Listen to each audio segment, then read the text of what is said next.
In today's video, I'm going to teach you how to hide specific apps from the Start menu and settings in Windows. This is a simple method that can help reduce clutter and make certain apps less visible when you're browsing through your system. It's especially useful if you want a cleaner Start menu experience or you'd prefer that specific apps don't stand out in search results in the All Apps list. To begin, press the Windows key and the R key on your keyboard at the same time.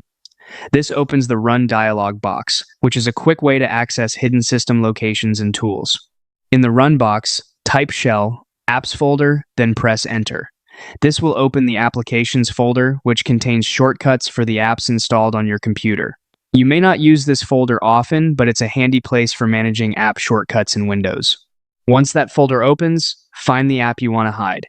Take a moment to make sure you've selected the correct one, since the next steps apply specifically to that app's shortcut. Now, right-click the app icon and choose Create Shortcut. Windows may let you know that the shortcut can't be created in that exact location and will offer to place it on your desktop instead. If that happens, just allow it.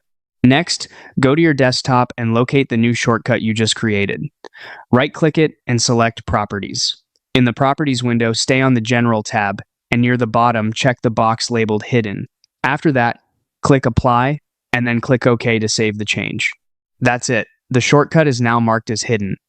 If you don't immediately notice a change, keep in mind that Windows may need a moment to refresh.